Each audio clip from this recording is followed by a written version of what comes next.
what I want to do today is to spend some time talking about some stuff that's sort of giving me a little bit of existential angst, for lack of a better word, over the past couple of years. And basically, these three quotes tell what's going on. When God made the color purple, God was just showing off. Alice Walker wrote in The Color Purple. And Zora Neale Hurston wrote in Dust Tracks on a Road, research is a formalized curiosity. It's poking and prying with a purpose. And then finally, when I think about the near future, you know, we have this attitude, well, whatever happens, happens, right? So that goes along with the Cheshire Cat saying, if you don't care much where you want to get to, it doesn't much matter which way you go. But I think it does matter which way we go and what road we take. Because when I think about design in the near future, what I think are the most important issues, what's really crucial and vital, is that we need to revitalize the arts and sciences right now in 2002.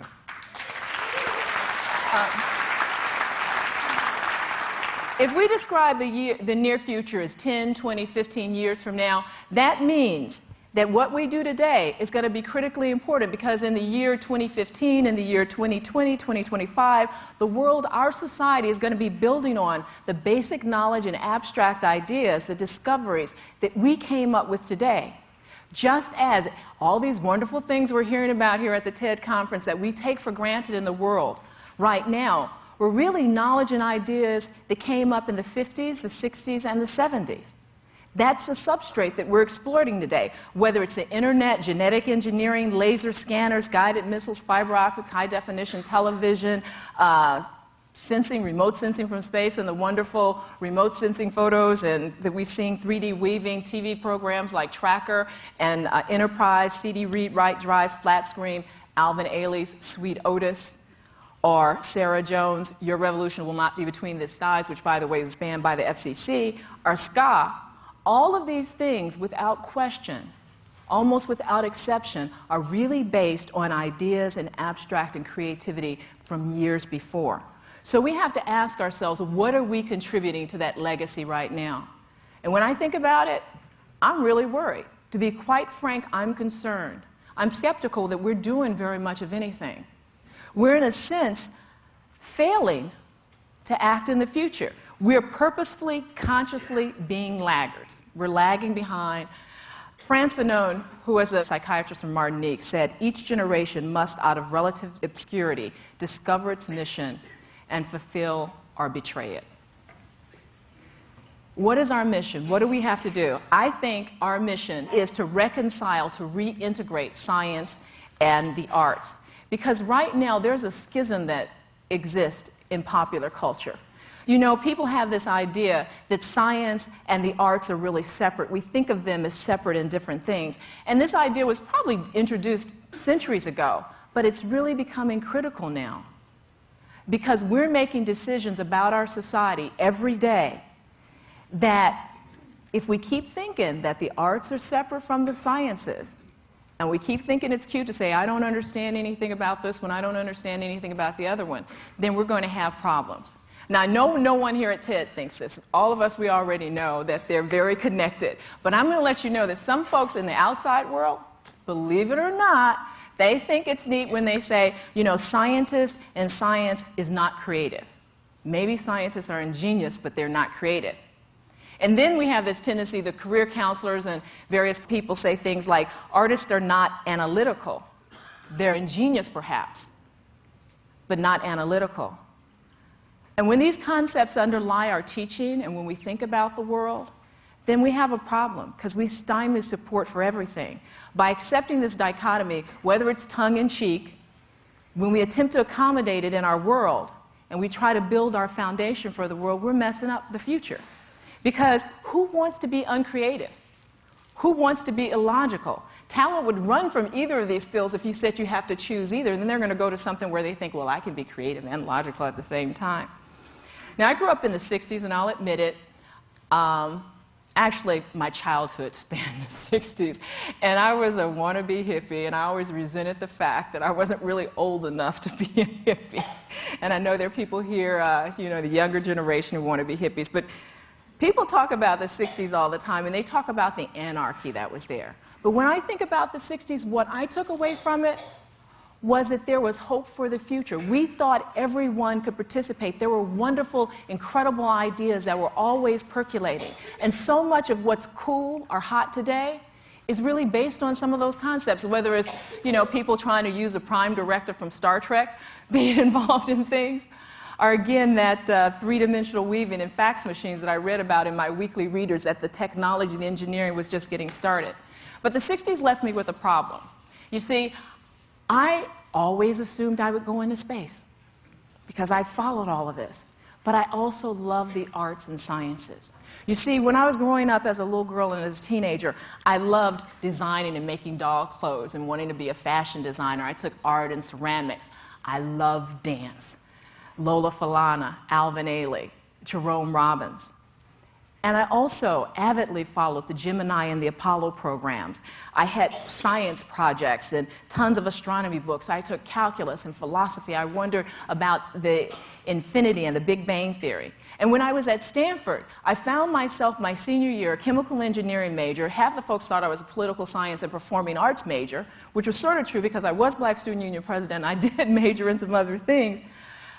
And I found myself the last quarter juggling chemical engineering separation processes, logic classes, nuclear magnetic resonance spectroscopy, and also producing and choreographing a dance production.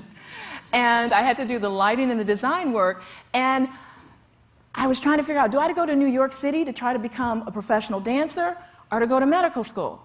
Now, my mother helped me figure that one out.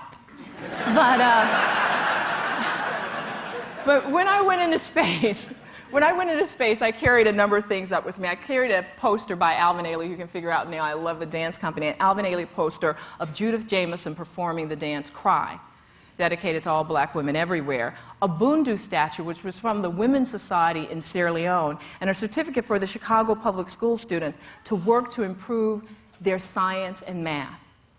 And folks asked me, why did you take up what you took up? And I had to say, because it represents human creativity. The creativity that allowed us, that we were required to have to conceive and build and launch the space shuttle, springs from the same sources of imagination and analysis it took to carve a Bundu statue, or the ingenuity it took to design, choreograph, and stage Cry. Each one of them are different manifestations, incarnations of creativity, avatars of human creativity. And that's what we have to reconcile in our minds, how these things fit together. The difference between arts and sciences is not analytical versus intuitive, right? E equals mc squared required an intuitive leap, and then you had to do the analysis afterwards. Einstein said, in fact, the most beautiful thing we can experience is a mysterious. It is the source of all true art and science. Dance requires us to express and want to express the jubilation in life, but then you have to figure out exactly what movement do I do to make sure that it comes across correctly. The difference between arts and sciences is also not constructive versus deconstructive, right? A lot of people think of the sciences as deconstructive. You have to pull things apart. And yeah, subatomic physics is deconstructive. You literally try to tear atoms apart to understand what's inside of them. But sculpture, from what I understand from great sculptors, is deconstructive because you see a piece and you remove what doesn't need to be there. Biotechnology is constructive. Orchestral arranging is constructive. So in fact, we use constructive and deconstructive techniques in everything. The difference between science and the arts is not that they are different sides of the same coin even, or even different parts of the same continuum, but rather they're manifestations of the same thing. Different quantum states of an atom, or maybe if I want to be more 21st century, I could say that they're different harmonic resonances of a superstring, but we'll leave it alone. They spring from the same source. The arts and sciences are avatars of human creativity. It's our attempt as humans to build an understanding of the universe, the world around us. It's our attempt to influence things, the universe internal to ourselves and external to us. The sciences, to me, are manifestations of our attempt to express or share our understanding, our experience to influence the universe external to ourselves. It doesn't rely on us as individuals. It's a universe as experienced by everyone. And the arts manifest our desire, our attempt to share or influence others through experiences that are peculiar to us as individuals. Let me say it again another way. Science provides an understanding of a universal experience, and arts provides a universal understanding of a personal experience. That's what we have to think about, that they're all part of us. They're all part of a continuum. It's not just the tools. It's not just the sciences, the mathematics and the numerical stuff and the statistics, but because we heard very much on this stage, people talked about music being mathematical, right? Arts don't just use clay, aren't the only ones that use clay, light, and sound and movement. They use analysis as well. So people might say, well, I still like that intuitive versus analytical thing because everybody wants to do the right brain, left brain thing, right? We've all been accused of being right brain or left brain at some point in time, depending on who we disagree with. When people say intuitive, that's like you're in touch with nature, in touch with yourself and relationships. Analytical, you put your mind to work. And I'm going to tell you a little secret. You all know this, though. But sometimes people use this analysis idea, that things are outside of ourselves, to say that this is what we're going to elevate as the true, most important sciences, right? And then you have artists, and you all know this is true as well. Artists will say things about scientists because they say they're too concrete, they're disconnected with the world. But we've even had that here on stage, so don't act like that you all don't know what I'm talking about. We had folks talking about the Flat Earth Society and flower arrangers. So there's this whole dichotomy that we continue to carry along even when we know better. And folks say we need to choose either or. But it'd really be foolish to choose either one, right? Intuitive versus analytical. That's a foolish choice. It's foolish just like trying to choose between being realistic or idealistic. You need both in life. Why do people do this? I'm just going to quote a molecular biologist, Sidney Brenner, who's 70 years old, so he can say this. He said, it's always important to distinguish between chastity and impotence. Now, I want to share with you a little equation, okay? How do understanding science and the arts fit into our lives and what's going on and the things that we're talking about here at the design conference. And this is a little thing I came up with. Understanding and our resources and our will cause us to have outcomes. Our understanding is our science, our arts, our religion, how we see the universe around us. Our resources, our money, our labor, our minerals, those things that are out there in the world that we have to work with. But more importantly, there's our will. This is our vision, our aspirations of the future, our hopes, our dreams, our struggles and our fears, our successes and our failures influence what we do with all of those. And to me, design and engineering, craftsmanship and skilled labor are all the things that work on this to have our outcome, which is our human quality of life. Where do we want the world to be? And guess what? Regardless of how we look at this, whether we look at arts and sciences are separate or different, they're both being influenced now, and they're both having problems. I did a project called Seeing the Future, Science, Engineering, and Education, and it was looking at how to shed light on most effective use of government funding. We got a bunch of scientists in all stages of their careers. They came to Dartmouth College, where I was teaching, and they talked about, with theologians and financiers, what are some of the issues of public funding for science and engineering research? What's most important about it? There's some ideas that emerged that I think have really powerful parallels to the arts. The first thing they said was that the circumstances that we find ourselves in today, in the sciences and engineering that made us the world leaders, is very different than the 40s, the 50s, and the 60s, and the 70s when we emerged the world leaders, because we're no longer in competition with fascism, with Soviet-style communism. And by the way, that competition wasn't just military, it included social competition and political competition as well, that allowed us to look at space as one of those platforms to prove that our social system was better. Another thing they talked about was the infrastructure that supports the sciences is becoming obsolete. We look at universities and colleges, small, mid-sized community colleges across the country, their laboratories are becoming obsolete. And this is where we train most of our science workers and our researchers and our teachers, by the way. And then that there's a media that doesn't support the dissemination of any more than the most mundane and inane of information. There's pseudoscience, crop circles, alien autopsy, haunted houses are disasters. And that's what we see. And this isn't really the information you need to operate in everyday life and figure out how to participate in this democracy and determine what's going on. They also said that there's a change in the corporate mentality. Whereas government money had always been there for basic science and engineering research, we also counted on some companies to do some basic research.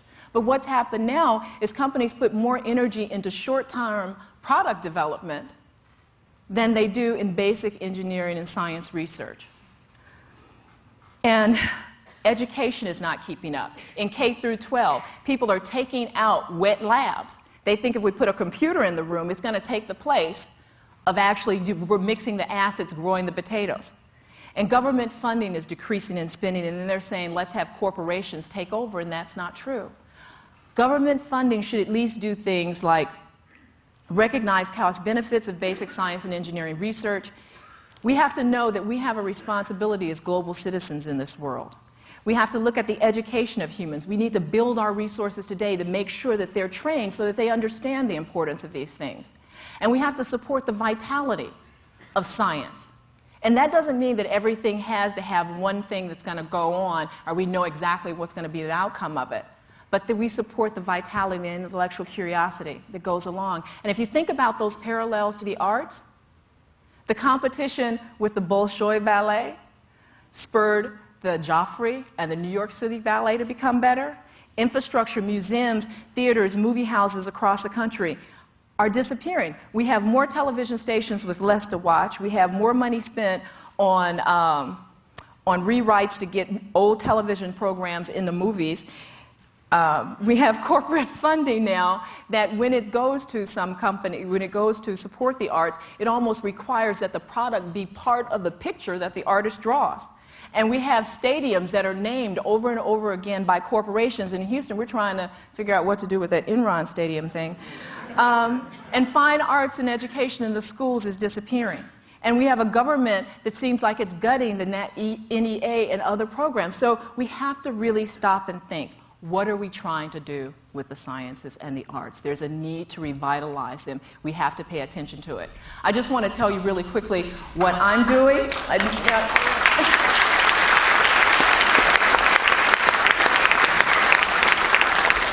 I want to tell you what I've been doing a little bit since, is I feel this need to sort of integrate some of the ideas that I've had and run across over time.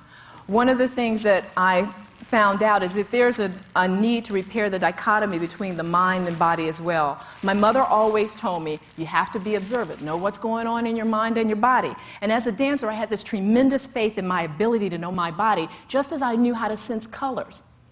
Then I went to medical school, and I was supposed to just go on what the machine said about bodies.